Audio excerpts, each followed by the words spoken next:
Okay, so let's talk about transferring your image. So once you have your image printed is what I do. I take it off the computer, print it. You have a few different options to transfer your image into the wood. I was using this paper off of Amazon, graphite transfer paper, and it worked okay, but I felt like it still left some residue on there, especially when I smear it. And then this one's pretty good too, Sorol. You can use it a lot of times. This one's red. It does have that little film on it, so be careful. But it comes off pretty good when you transfer. When you need to get it off if you don't do the image all the way off. But this one I found on Amazon. It's a little expensive, I think. It's like $6. It's from Walnut Hollow, 12 by 24 inches. So you don't get a whole lot, but I think I do like it. I think that it doesn't smear and smudge as much. I think it is true graphite. The consistency of it's different from the others. So, and then I use something, a contrasting color to trace with. Sometimes I don't even use the pen barrel itself. I just grab the refill. These are Frixion. You can get them pretty inexpensive. But it shows where my trace marks have been. That's what I find is important. So just put this little guy, make sure you put it shiny side down. And you can use the paper over and over. You can cut it, you can do whatever you want. So I just come in here and I literally just kind of go over it. Watch your pressure marks, because if you dig into the wood, it will leave a rut, and your pen will find that rut, that valley, when you burn, and it makes it a little bit more difficult to burn over it. I just burn like landmark lines. So, I mean, I just trace landmark lines.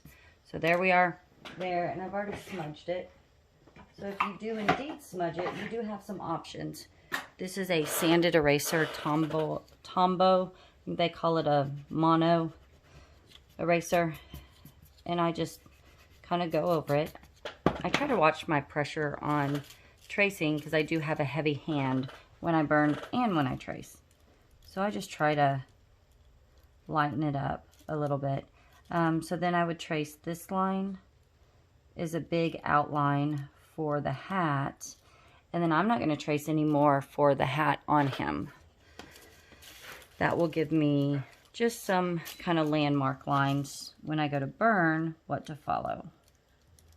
Trace it a little bit darker. And then I would come in and maybe trace the outline of his face. Now, different people trace different ways.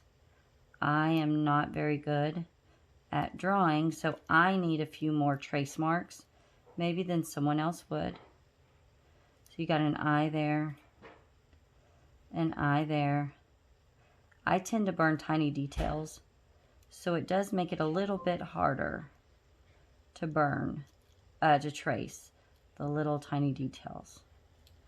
I keep on saying burn, and I mean trace. So we have that over here. I'm not even going to attempt to do his teeth. I will do his teeth as I burn, actually. That won't be that hard to put in. So that's what he looks like so far. Now, I've even seen people go over with some fine grit sandpaper and erase some of this line so it's not so dark. I don't see the point. I don't know. If you do not burn on the line, though, you can erase it, but if you burn over the line and you don't want it, you can't erase it. Once the heat has set in that graphite with your burner, it's hard to remove.